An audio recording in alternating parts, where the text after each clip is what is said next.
Hello everyone, I am your physics mentor Atul Jain और आज मैं आपके लिए लेके आया हूँ क्लास 10th की साइंस का फिजिक्स पार्ट का chapter number first, that is electricity on my beautiful channel physics Mantra. तो बच्चों, सबसे पहले first of all subscribe my beautiful channel physics Mantra for the upcoming video. और इसी तरीके से अब बच्चों हम आपसे बात करेंगे वीडियो लेक्चर के थ्रू, और डाउट सेशन जो होगा वो हम लोग लाइव क्लास में डिस्कस करेंगे, और जो कंटेंट होगा वो मैं आपको वीडियो लेक्चर के थ्रू आपको रेगुलरली प्रोवाइड करता रहूँगा, जिससे आपकी स्टडी सफ़र ना करे। और आई होप बच्चों इस टाइम में, इस गाला टाइम में आप काफ़ी इंजॉय कर रहे होगे, इंजॉय के साथ साथ आप स्टडी कर रहे होगे। तो इसी तरीके से आपको इंजॉय भी करना है और स्टडी भी करना है, हमारा सपोर्ट आपके साथ रहेगा। तो first of all subscribe my beautiful channel physics Mantra for the upcoming video, और नोटिफिकेशन आपको इसी तरीके से मिलेंगे। और बच्चों, नोट्स प्रॉपर बनाना है आपको इस वीडियो लेक्चर को देखने के बाद, और अपकमिंग वीडियोज़ लेक्चर को देखने के बाद प्रॉपर नोट्स आपको बनाना है। तो चलो स्टार्ट करते हैं। कॉपी निकालो, पेन निकालो, नोट्स बनाना स्टार्ट करो।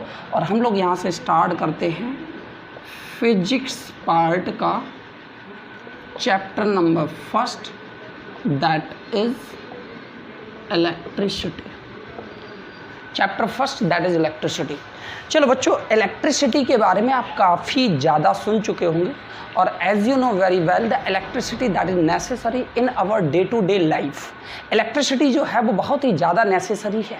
अगर हमें मोबाइल को चार्ज करना है घर में, अगर हमें फ़ैन चलाना है, रेफ्रिजरेटर चलाना है, कूलर चलाना है, कुछ भी चलाना है, electricity that is needed in our day to day life. और इस तरीके से भी बोल सकते हैं कि without electricity the life is not possible.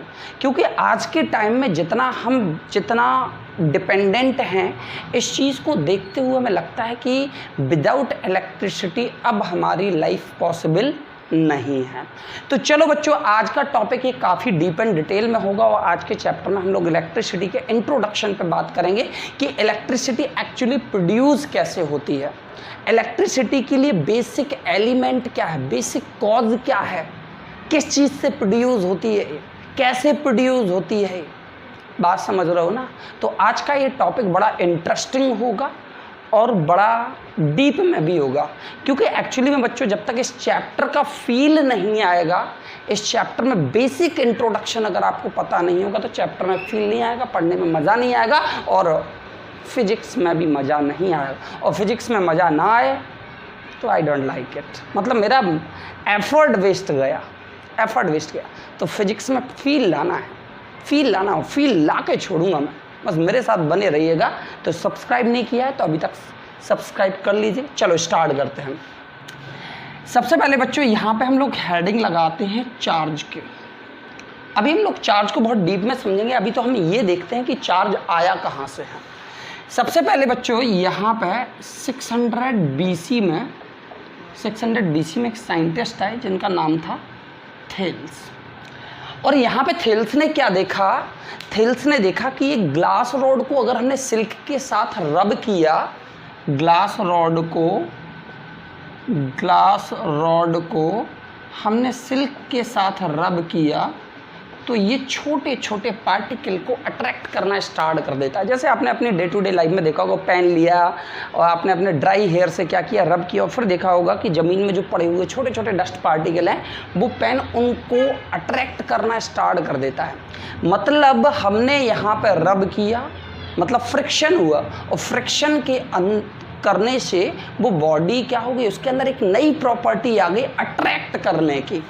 मतलब यहाँ पे ग्लास रॉड को सिल्क के साथ रब किया, बॉडी अट्रैक्ट करना स्टार्ट कर दी, मतलब एक नई प्रॉपर्टी आ गई कि वो छोटे छोटे लाइट पार्टिकल को अट्रैक्ट करना स्टार्ट कर दिया। इसी तरीके से हमने एक एबोनाइट रॉड ली। एबोनाइट एक बच्चों मटेरियल होता है, उससे बनी हुई ये रॉड होती है, और उसको किसके साथ हमने रब किया? कैट स्किन के साथ, बिल्ली की खाल स्किन के साथ रब किया। Same as happen with the ebonite rod, इसके अंदर भी क्या हुआ, छोटे छोटे पार्टिकल को अट्रैक्ट करने की प्रॉपर्टी आ गई। तो यहाँ पे थेल्स ने क्या देखा कि 2 ग्लास रॉड ली, उनको सिल्क के साथ रब किया, और रब करने के बाद उन्हें एक इंसुलेटिंग स्टैंड से हमने सस्पेंडेड कर दिया एक दूसरे के क्लोजर और एक दूसरे के ग्लास रॉड, शॉर्ट में लिख दे रहा हूँ GR, ठीक है। तो यहाँ पे जब ग्लास रॉड ली, दो ग्लास रॉड ली, एक दूसरे को नियर प्लेस कर दिया, तो यहाँ पे व्हाट वी हैव ऑब्जर्व कि यहाँ से इन दोनों के बीच में रिपल्सन फोर्स लगने लगा। मतलब ये एक दूसरे को दूर हटाने लगे, ये इससे कह रहा है दूर खिसको, ये इससे कह रहा है दूर खिसको। जैसे क्लास में होता है ना, एक ही बेंच पे जब 3-3 लोग बैठ जाते हैं तो धक्का मुक्की करते हैं, इधर धक्का मारा, इधर धक्का, दूर हटो यार, इरिटेशन हो रहा है, गर्मी लग रही है। इसी तरीके से इन दोनों को भी हमने पास में प्लेस किया, तो इनके बीच में भी क्या लगा, रिपल्सन फोर्स लगा। सेम एज दो एबोनाइट रॉड ली और जिनको हमने कैट स्किन के साथ रब कर रखा था, ठीक है, और इनको हमने क्या किया, सस्पेंडेड कर दिया। ये हमने सस्पेंडेड कर दिया, तो इनके बीच में भी एबोनाइट रॉड ER और ER, और इन दोनों को एक दूसरे के क्लोजर प्लेस किया, तो इनके बीच में भी रिपल्सन फोर्स लगने लगा। अब भैया ये साइंटिस्ट बड़े खुरापाती होते हैं, जैसे आप लोग जिस तरीके से जितने क्रिएटिव है ना, जितने आप क्रिएटिव हो, कुछ ना कुछ करते रहते हो आप, सेम एज ये साइंटिस्ट भी जो है ना बड़े खुरापाती थे, खुरापात कर गए, हमारे लिए प्रॉब्लम दे गए। तो इन्हें एक और यहाँ से कॉम्बिनेशन बनाया, और what they have just observe, यहाँ से एक और ग्लास रॉड ली और ग्लास रॉड को एबोनाइट के साथ हमने फ्रीली सस्पेंडेड किया। अब यहाँ पे पेयरिंग बदल दी, अभी हम ग्लास कर रहे थे, एबोनाइट कर रहे थे, अब हमने ग्लास रॉड को किसके साथ लिया, आपका ग्लास रॉड को एबोनाइट के साथ लिया,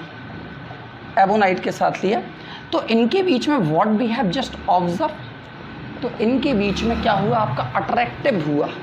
मतलब यह इन दोनों के बीच में अट्रैक्शन फोर्स हुआ। वो कह रहा है तुम मेरे पास आ जाओ, वो कह रहा है तुम मेरे पास आ जाओ, और दोनों एक दूसरे के पास में जा रहे हैं, मतलब अट्रैक्शन हुआ।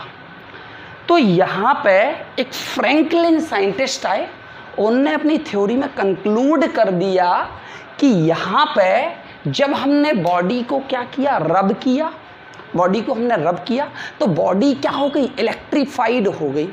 इलेक्ट्रीफाइड होने का मतलब होता है कि बॉडी के ऊपर कुछ चार्ज आ गया, आइदर पॉजिटिव और negative.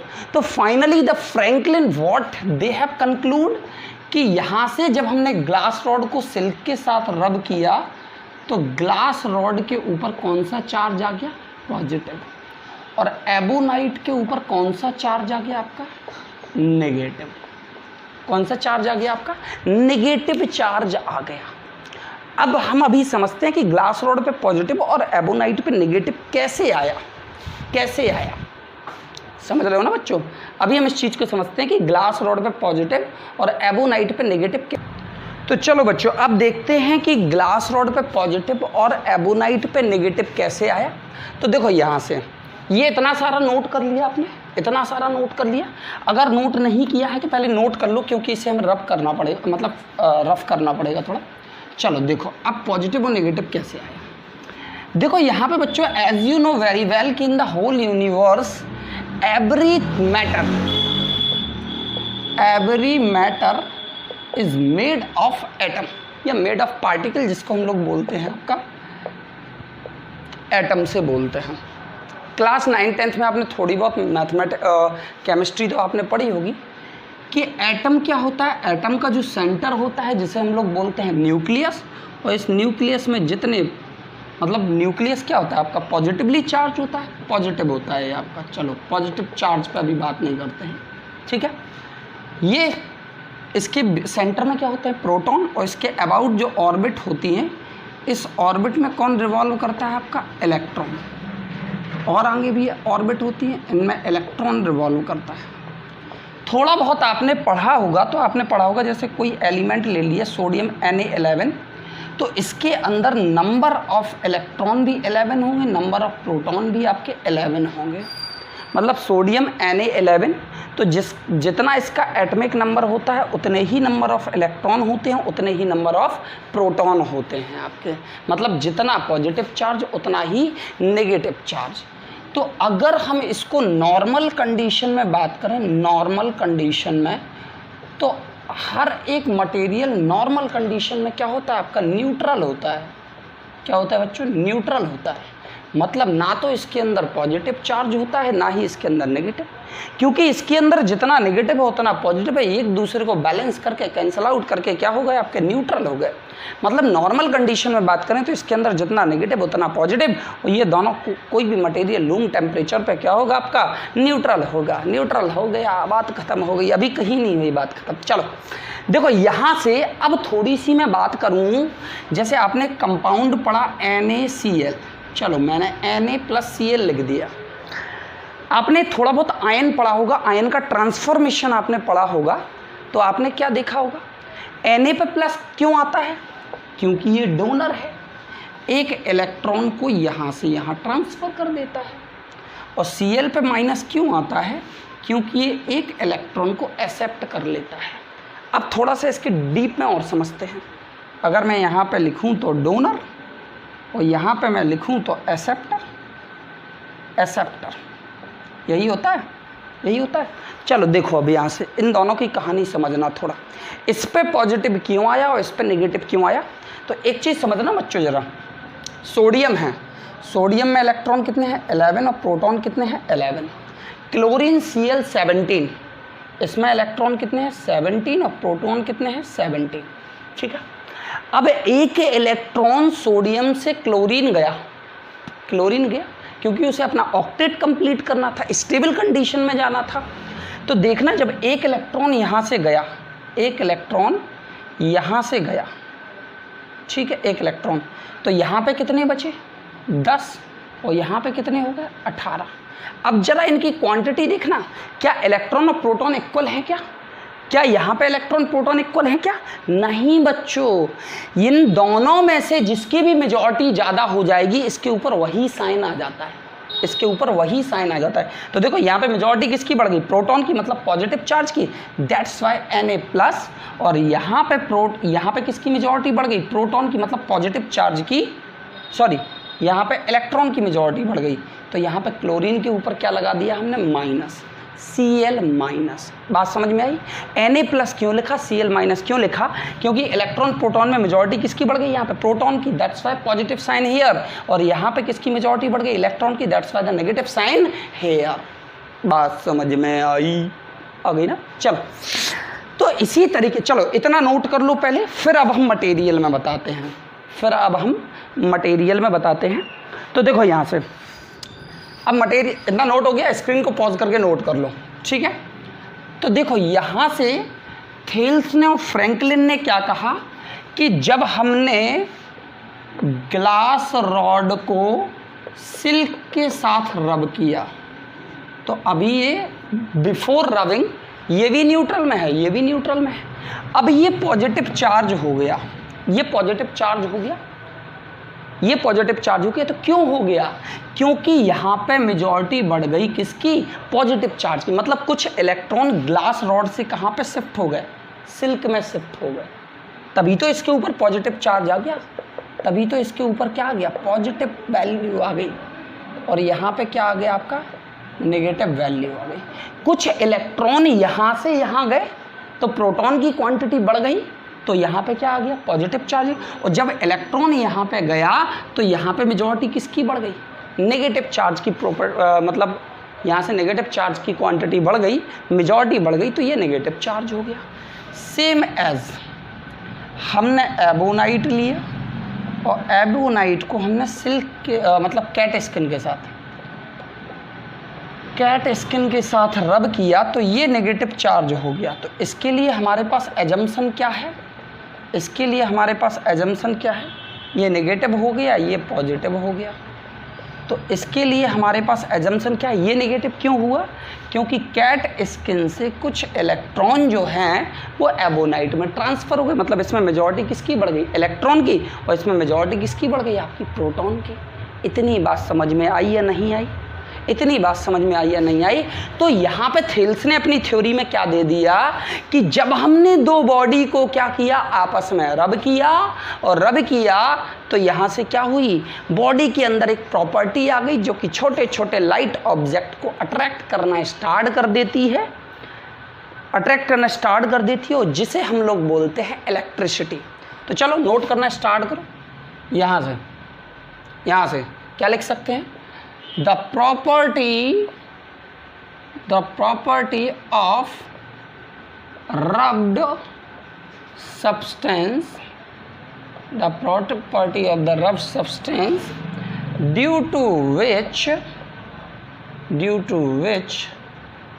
they attract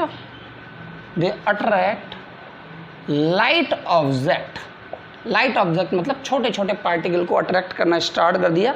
light object is called electricity. मतलब जब हमने बॉडी को क्या किया, आपस में रब किया, तो बॉडी के अंदर एक प्रॉपर्टी आ गई, छोटे छोटे पार्टिकल को अट्रैक्ट करने का प्रॉपर्टी आ गई, और उसी को हमने क्या बोल दिया, आपका इलेक्ट्रिसिटी बोल दिया. मतलब बॉडी क्या हो गई, इलेक्ट्रीफाइड हो गई. और इलेक्ट्रीफाइड का मतलब हो गया बॉडी के ऊपर कुछ चार्ज आ गया, जिससे वो छोटे छोटे पार्टिकल को अट्रैक्ट करना स्टार्ट कर दिया. अब यहाँ पे ये जो इलेक्ट्रिसिटी प्रोड्यूस हुई है, and the electricity developed by rubbing or friction is called frictional electricity. मतलब ये जो इलेक्ट्रिसिटी प्रोड्यूस हुई है वो फ्रिक्शन की वजह से प्रोड्यूस हुई है, इसीलिए हम लोग इसको क्या बोलते हैं बच्चों, आपका फ्रिक्शनल इलेक्ट्रिसिटी बोलते हैं. ठीक है. और इसी के बाद अगर बॉडी क्या हो गई, आपकी इलेक्ट्रीफाइड हो गई, बॉडी क्या हो गई आपकी इलेक्ट्रीफाइड हो गई, तो मतलब हुआ कि बॉडी आपकी क्या हो गई, चार्ज हो गई. यहाँ पे मैं एक लाइन और लिख दे रहा हूँ. If body is electrified, then it become charge. अगर बॉडी इलेक्ट्रीफाइड हो गई तो इसका मतलब है कि बॉडी क्या हो गई, चार्ज हो गई. चार्ज हो गई मतलब उसके ऊपर कुछ ना कुछ चार्ज आ गया, पॉजिटिव या नेगेटिव. जैसे ग्लास रॉड को रब किया था सिल्क के साथ, तो पॉजिटिव चार्ज आ गया और सिल्क पर नेगेटिव चार्ज आ गया. तो मतलब यहाँ पे due to cause of friction यहाँ पे बॉडी के ऊपर क्या आ गया, एक अट्रैक्टिव प्रॉपर्टी आ गई, छोटे छोटे पार्टिकल को अट्रैक्ट करना स्टार्ट कर दिया, जिसे हम लोग बोलते हैं बच्चों इलेक्ट्रिसिटी. और इलेक्ट्रिसिटी का मतलब हो गया उस बॉडी के ऊपर कुछ चार्ज आ गया, आइदर पॉजिटिव और नेगेटिव. ठीक है.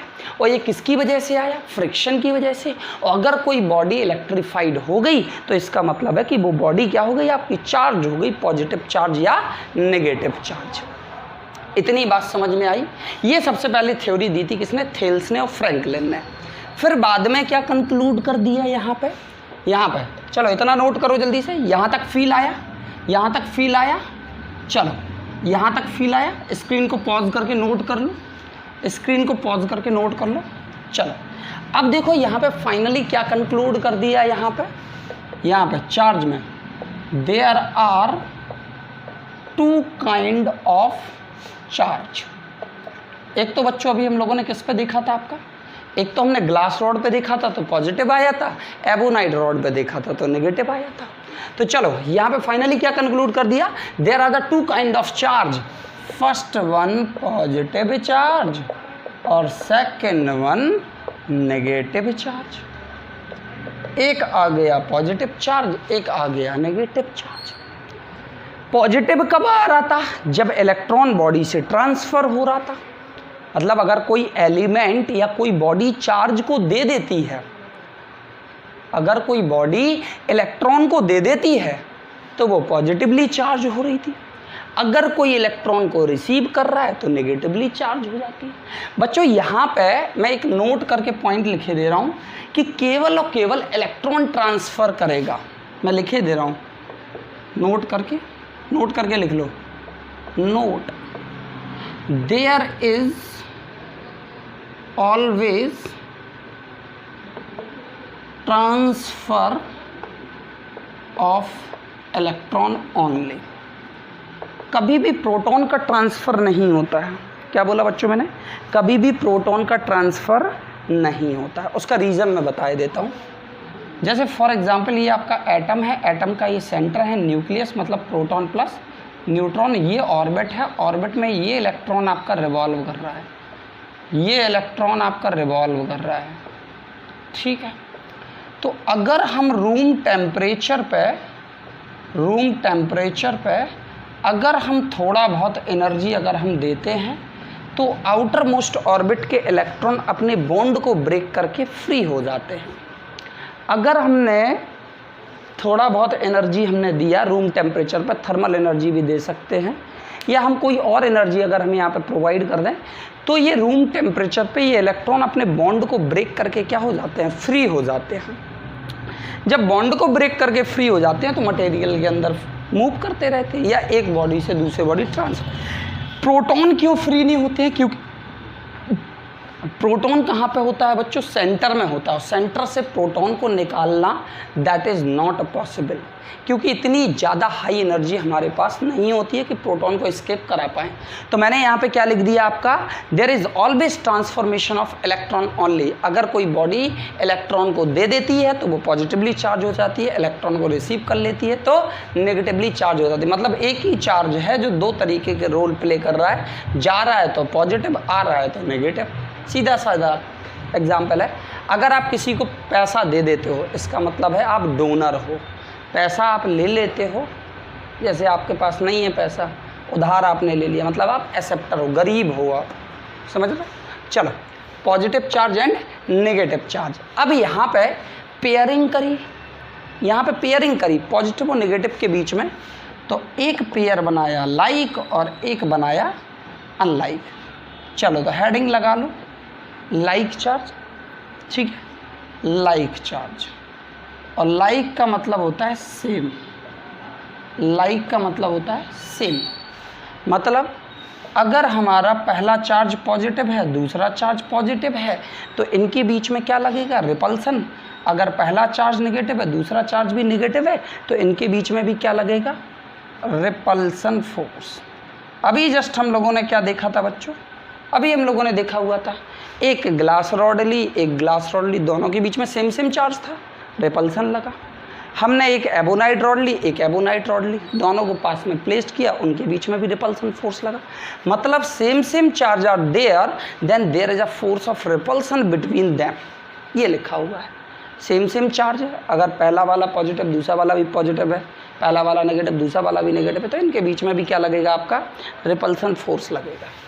इसके बाद अनलाइक आता है, इसके बाद आता है अनलाइक चार्ज।